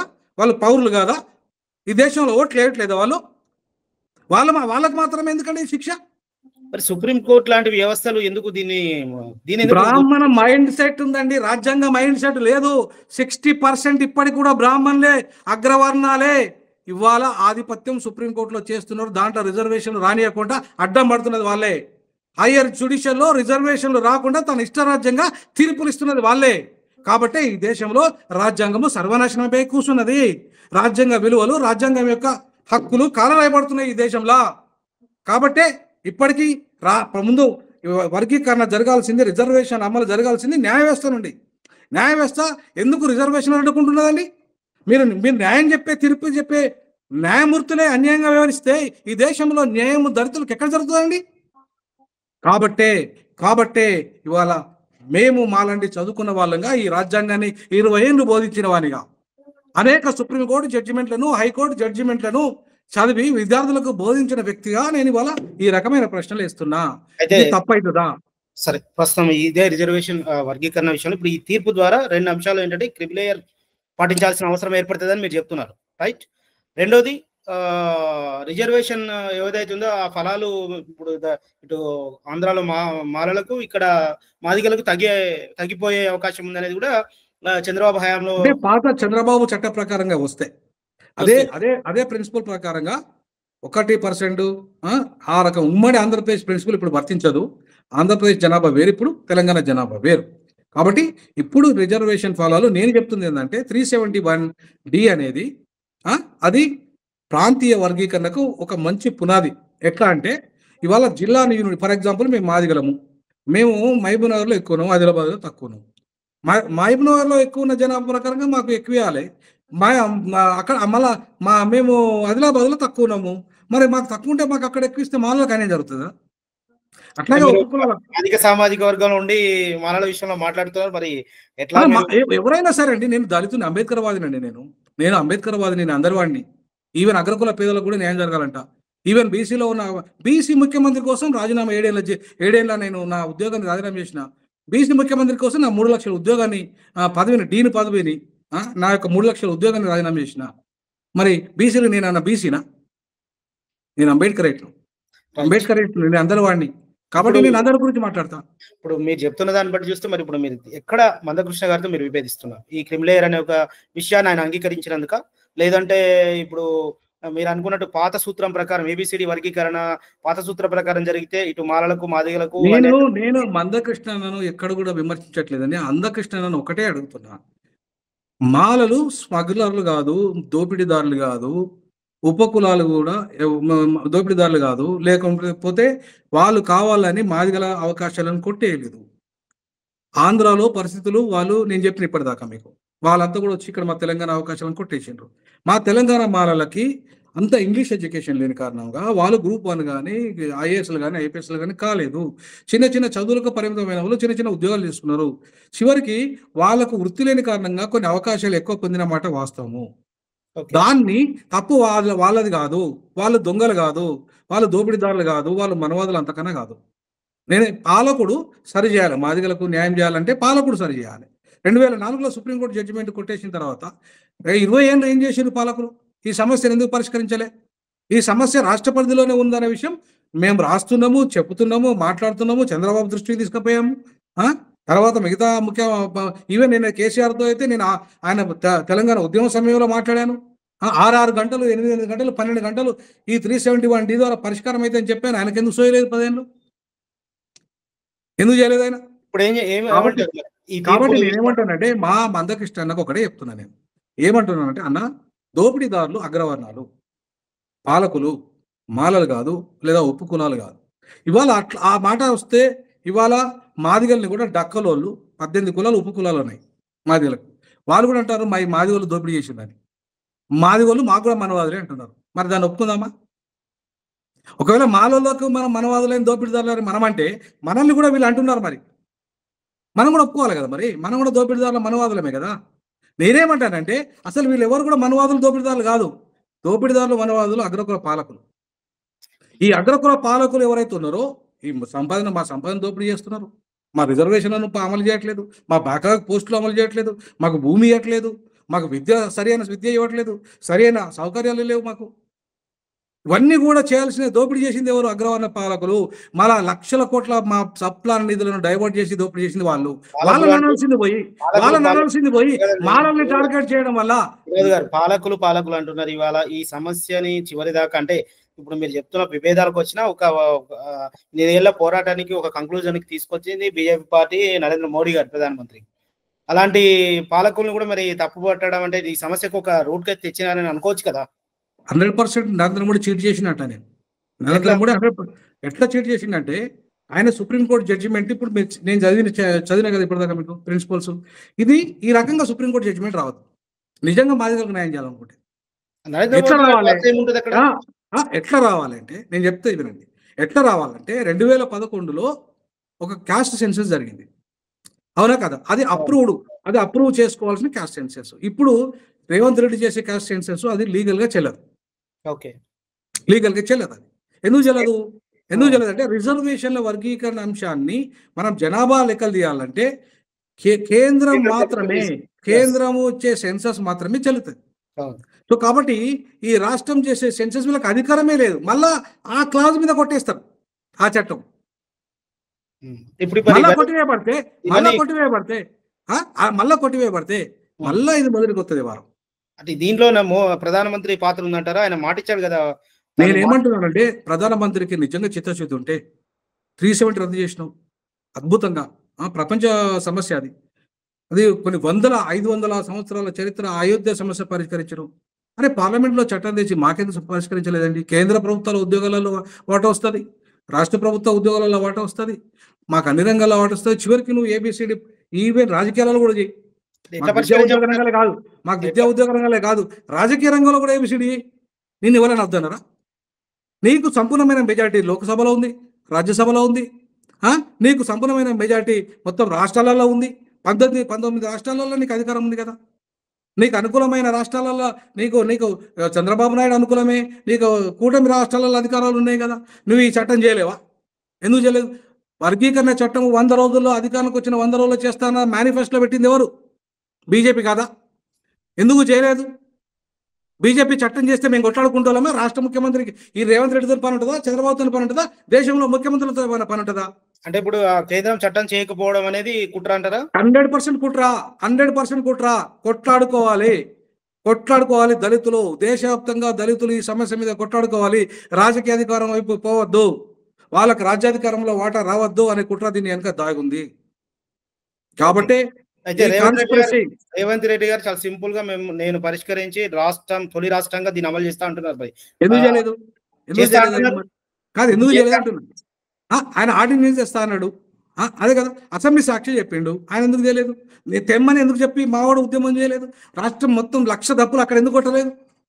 అసెంబ్లీ ముంగట 1,00,000 దప్పులు ఎందుకు కొట్టలేదు? లేదా ముఖ్యమంత్రి కార్యాలయం ముంగట ఎందుకు కొడతలేవు?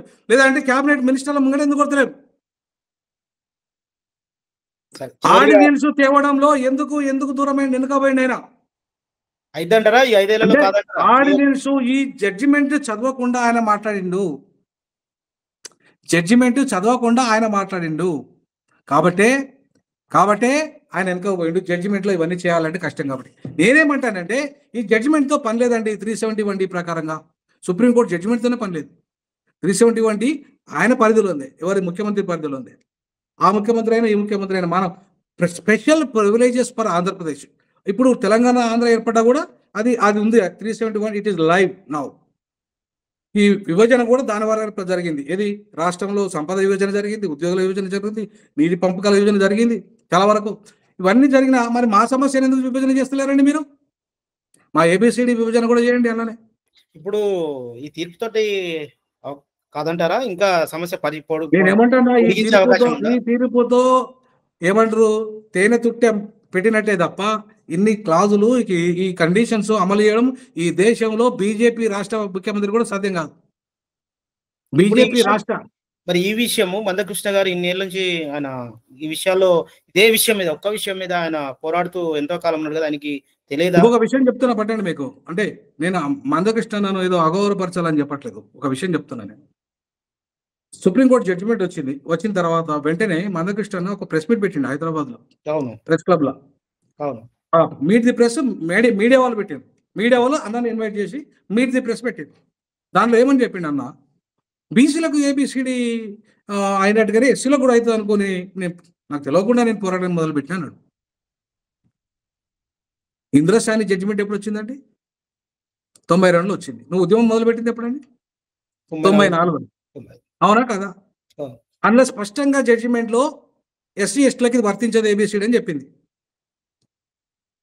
మరి నువ్వు నిజంగానే నువ్వు చదువుకుంటే, లేదంటే నువ్వు కనీసం న్యాయ నిపుణులను అడిగితే, కనీసం మేము చెప్పిన విషయాలను నీకు అర్థమైతే, లేదంటే ఇంకా నువ్వు బీజేపీ సుప్రీంకోర్టు న్యాయవాదులు, లేదంటే సిజే ఆఫ్ ఇండియాగా మన తెలుగువాడు రిటైర్డ్ అయింది కదా, ఆయన పేరు జస్టిస్ ఎన్వి రమణ గారు, అట్లాంటి వాళ్ళతోనైనా నువ్వు సలహాలు తీసుకుని ఉంటే 9 మంది జడ్జిమెంట్ పెద్దదా, 6 జడ్జిమెంట్ పెద్దదా?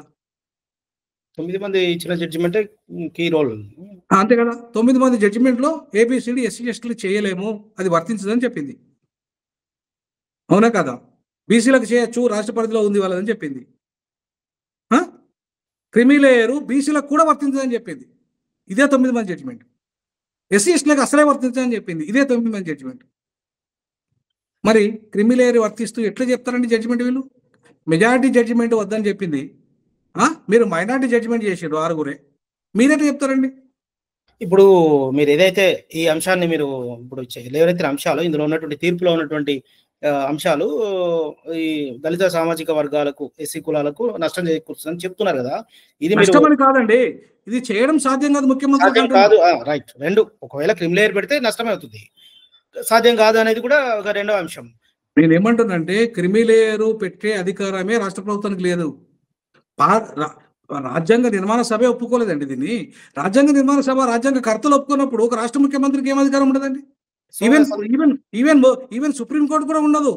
అంటే ఈ తీర్పు అసలు రాష్ట్రానికి లేని అధికారం. నువ్వు ఇచ్చే తీర్పు కరెక్ట్ గా ఇస్తే, క్రిమిలేయర్ కండిషన్ పెట్టకుండా ఇస్తే, కనీసం డాటా పరంగా తీసుకోండి అంటే ఒక వేరు, డాటా ఆధారంగా తీసుకోండి అంటే ఓకే, లేటెస్ట్ డాటా లేదంటే 2011 డాటా ఎట్లా ఉంది కాబట్టి దాని ప్రకారం చేసేవాళ్ళు. అట్లాగే ప్రిఫరెన్షియల్ ట్రీట్మెంట్ చేసుకో నువ్వు అంటే ఎస్ బ్యాక్వర్డ్ 57 కులాల నుండి మొదలు పెట్టచ్చు. ఎవరు? ఎస్సీ బ్యాక్వర్డ్ నుండి మొదలు పెడితే మాదిగలకు కూడా అన్యాయం జరిగింది కాబట్టి వాళ్ళకు అవకాశాలు ఇవ్వచ్చు. కానీ క్రిమిలేయర్ అనే అంశాన్ని నువ్వు అది డైరెక్షన్ మాత్రమే, అది జడ్జిమెంట్ కాదని అంటారు. నేనేమంటానంటే, రాష్ట్రాలు చేయనివ్వకుండా క్రిమిలేయర్ అనే ఒక గోడ కట్టినట్టు, అంతేనా? అంతే కదా. ఆ గోడ కట్టింది కాబట్టి ఇవాళ వెనుక పోయినట్టు ఎవరు? రేవంత్ రెడ్డి వెనుక పోవడానికి కారణం అదే గోడ. ఇప్పుడు 2 సూటి ప్రశ్నలతో దీన్ని ముగిద్దాం. ఇది ఈ చర్చ ద్వారా చాలా వరకు అందరికీ అర్థమై ఉంటది ఏంటి అనేది. మీరు ఈ వచ్చిన తర్వాత, ఈ తీర్పు వచ్చిన తర్వాత మరి మందకృష్ణ గారితో మాట్లాడారా? ఏమైనా డిస్కషన్ చేశారా? ఎందుకంటే దళిత సామాజిక వర్గానికి సంబంధించినటువంటి ఒక ఓవరాల్ ఇష్యూ ఎప్పటి నుంచో నడుస్తుంది. అట్లా మాట్లాడారా? ఏమన్నా ఆయనతో సూచించారా? నేను యాక్చువల్గా మందకృష్ణకి విద్యార్థుల ద్వారా ఎక్కువగా మెసేజ్ పంపిస్తా ఉంటాను. ఎందుకంటే ఆయన నాకు టైంకి దొరకడు. ఆయన నేను పోయి గంటలు అలా కూర్చోవాలి. నాకేమో చాలా బిజీ పర్సన్ నేను. సో నేను ఆయన దగ్గరికి వెళ్ళడం కుదరలేదు ఒకటి. రెండవది, ఆయన కూడా చాలా బిజీ పర్సన్, నాకంటే బిజీ పర్సనే. సో నేను అకాడమిక్స్లో బిజీ అయితే ఆయన ఉద్యమాలలో బిజీ కాబట్టి ఆయన టైం ఎప్పుడు నాకు దొరకలేదు. అసలు ఎన్నోసార్లు నేను ఫోన్ చేసి కూడా టైం అడిగితే కూడా నాకు టైం దొరకలేదు ఒకటి. రెండవది, ఇది జడ్జిమెంట్ వచ్చిన తర్వాత నాకు తెలిసి జడ్జిమెంట్ రాకముందు అనుకుంటా, జడ్జిమెంట్ రాకముందు ఇదంతా ప్రక్రియ జరుగుతుంది. మోడీ గారు వచ్చి నేను బాధ్యత తీసుకుంటా అని చెప్పి ఇక్కడ ఎక్కడైతే మీటింగ్ జరిగిందో ఆ మీటింగ్‌లో ఒప్పుకున్నాడు ఆయన. ఒప్పుకున్న తర్వాత ఆయనకు ఒక కమిటీ ఏశాడు. ఏది సుప్రీంకోర్టు కేసును మీరంతా కూడా ఫాలో అప్ చేయండి అని చెప్పేసి. సో, అప్పుడే ఆయన అన్నాడు, మేము కట్టుబడి ఉన్నాము వర్గీకరణకని. కట్టుబడి ఉన్నామన్న తర్వాత ఆ మీటింగ్ తర్వాత మన అన్న ఒక యాత్ర మొదలుపెట్టిండు. ఏది నాగర్ కర్నూల్ ఏరియా నుండి. ఆ! వస్తూ బీజేపీకి అనుకూలంగా మాట్లాడుకుంటూ వస్తున్నాడు. వస్తున్న క్రమంలో నేనేం చేశానంటే, విద్యార్థులతోని ఇక్కడ సమావేశం ఆయన యాత్రను సంఘీభావంగా తెలపడానికి ఒక సమావేశం పెట్టించాం. అన్ని విద్యార్థి సంఘాలు, ఒక ఎంఎస్ఎఫ్ఏ కాదు, అన్ని విద్యార్థి సంఘాలు, లెఫ్ట్, రైట్ అన్ని విద్యార్థి సంఘాలతో పెట్టినప్పుడు నేను అప్పుడే ఉద్యోగంకు రాజీనామా చేసి ఉన్నా. ఇంకా అప్రూవల్ రాలేదు నాకు. నేనేం చెప్పానంటే విద్యార్థులతో, బ్రదర్స్ మనం ఏం చేద్దామంటే, ఇవాళ ఎట్లాగో ఇంకా సుప్రీంకోర్టు జడ్జిమెంట్ అప్పటికి రాలేదు. రెండవది, ఒకవేళ వచ్చినా మనకు అనుకూలంగా తీర్పు వచ్చినా సరే, అది చట్టం రావాలంటే చట్టం వస్తే తప్ప అమలు చేయలేరు. చట్టరూపం దాల్చాలి అది. దానికి చట్టరూపం దాల్చడానికి టైం పడుతుంది. జడ్జిమెంట్‌లో వచ్చే విధి విధానాలు ఏముంటాయి దాని మీద ఆధారపడి ఉంటుంది. ఒకటి. రెండవది, నేనేమన్నానంటే, సరే అది అట్లుంచితే జడ్జిమెంట్స్ మనకు అనుకూలంగా వచ్చినా కూడా మనము ఇవాళ బీజేపీతో పొత్తు పెట్టుకోవాలి. ఎంఎస్‌పీ అనేది ఒక పార్టీ అన్న పెట్టిండు. కృష్ణమాదిగ అన్న పెట్టిండు. అప్పటికి బీఎస్పీలో హారిస్ ప్రవీణ్ కుమార్ ఆయన అధ్యక్షుడిగా ఉన్నాడు తెలంగాణ రాష్ట్రానికి. నేనేం చెప్పానంటే, అన్న నేను ఉద్యోగానికి నేను రాజీనామా చేసిన. పిల్లలందరం కూడా చెప్పిన. నేను రాజీనామా చేసిన. నాకు ఎంఎస్‌పీ అధ్యక్ష పదవి ఇమ్మనండి. ఇస్తే నేను ఎంఎస్‌పీ తెలంగాణ రాష్ట్ర అధ్యక్షునిగా ఉండి నేను ముందుకెళ్తా. అయితే అప్పుడు మనం 10 ఎమ్మెల్యేలు, 2 ఎంపీలు మనం తీసుకుందాం. తీసుకొని దీన్ని బీజేపీతోని పొత్తులో పోదాం. మనకు ఒక్కరు గెలిచినా అసెంబ్లీలో అడుగుపెడతాం. బీజేపీ ఒకవేళ 2 ఎంపీలలో అదృష్టం కొద్దీ ఒకటి గెలిస్తే మనం పార్లమెంట్‌లో కూడా ఎంఎంఎస్ ద్వారా ఉంటాం. అప్పుడు ప్రజలు కూడా హర్షిస్తారు. ఇంకా చట్టం రాకపోయినా సరే మనకు కొంచెం రాజకీయ ప్రాతినిధ్యం అయినా కల్పిస్తుంది కాబట్టి బీజేపీ మనం పోవచ్చు. అది కాన్షీరామ్ గారు ఉత్తరప్రదేశ్‌లో చేసిండు. తిరుమావళవన్ తమిళనాడులో చేసిండు. బీజేపీతో పొత్తు అలయన్స్. అట్లనే మనం ఇక్కడ చేద్దామన్నా అంటే లేదు టోటల్ బీజేపీకే సపోర్ట్ చేద్దామన్నారు. దానివల్ల ఒక్క మాదిగా ఎంపీ గెలవలే. అంతకుముందు టీఆర్ఎస్ ప్రభుత్వంలో 10 మంది మాదిగలు ఉంటే ఇప్పుడు 6 పడిపోయారు. అంటే 30 ఏళ్లలో పెరగాలనా తగ్గాలనా? మా ప్రాతినిధ్యం, రాజకీయ ప్రాతినిధ్యం తగ్గిపోయింది. సో నేను చెప్పి కనుక ఉంటే కనీసం మా ప్రాతినిధ్యం మాదిగల ద్వారాన్నా పెరిగేది కదా. మా ఎంఎస్పీ ద్వారా గెలిచేది కదా. ఒక్కరన్నా గెలిచినా కూడా మా ప్రాతినిధ్యం ఉండేది కదా. మేమంటూ సపరేట్‌గా మాట్లాడేటోళ్ళం కదా అసెంబ్లీలో. సో ఇది జరగని కారణంగా నేను దూరమైనా. ఓకే. అంతకంటే వేరే ఏం లేదు. కృష్ణన్న మీద నాకు వ్యక్తిగతంగా ఏమి లేదు. లేదంటే ఆయనకు అంటే ఆయన ఇప్పుడు న్యాయ వ్యవస్థలో ఆయన నిష్ణాతుడు కాదు. ఆయన ఇతరులు చెప్పేదాని మీద ఆధారపడాలి. అది న్యాయ నిపుణులు ఎవరైనా సరే. సో ఇంక్లూడింగ్ మీ. సో కాబట్టి నేనైతే కొంత లా ప్రొఫెసర్‌ని కాబట్టి చట్టాలు చదివినాను కాబట్టి, రాజ్యాంగం చదివినాను కాబట్టి నాకు కొంత అవగాహన ఉంటుంది. మన అవగాహన చెప్పినా కూడా వినకపోతే మనం ఏం చేయలేం. ఇప్పుడు రైట్. ఇప్పుడు ఏంటి పరిస్థితి? మరి మీరు లా ప్రొఫెసర్‌గా నేను ఏకసభ్య కమిషన్‌కి ఇప్పుడు దీని మీద ఏమైనా స్టెప్ ఏమైనా తీసుకుంటారా? 371D ప్రకారంగా ఏకసభ్య కమిషన్ చేయమని చెప్పి నేను ప్రతిపాదన చేశాను. దాంతో పాటు 13 సూచనలు చేశాను. ఒకటి కార్పొరేషన్ పెట్టమని. ఎవరికి మాదిగలకు సెపరేట్, మాలలకు సెపరేటు, ఉపకులాలకు సెపరేటు. 1000 కోట్లు బడ్జెట్ కేటాయించమని, ఒక స్కిల్ యూనివర్సిటీ పెట్టమని, దళితులకు ఆర్టిఫిషియల్ ఇంటెలిజెన్స్ దాంతో డెవలప్మెంట్ అవుతుంది. అంతేకాకుండా భూములు ఇవ్వమని, 3 ఎకరాల భూమి లేని వాళ్ళకి ఇల్లు కట్టిమని, అట్లాగే రెసిడెన్షియల్ స్కూల్స్‌ను అప్గ్రేడ్ చేయమని, దళితవాడల్లో హాస్పిటల్స్‌ను అప్గ్రేడ్ చేయమని, అంతేకాకుండా మాకు ఇంకా ఇప్పుడు వస్తున్న ఇండస్ట్రీలో కానీ అన్నిట్లలో వాటా ఇవ్వమని చెప్పేసి నేను ప్రతిపాదన చేశాను. ఆ ప్రతిపాదనలో ఎంత అమలు అయితే ఏం చేస్తాడు రేపు కమిషన్ రిపోర్ట్ ఇచ్చినాక తెలుస్తుంది. Let us wait for commission report.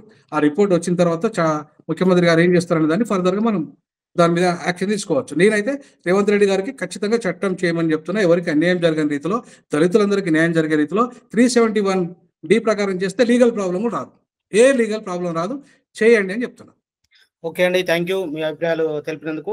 ఇది టాపిక్. ప్రస్తుతం జరుగుతున్నటువంటి ఈ బర్నింగ్ ఇష్యూస్ మీద మరిన్ని వార్తలు, విశేషాలు, విశ్లేషణలతో మీ ముందుకు వస్తుంది ఏబీపీ దేశం.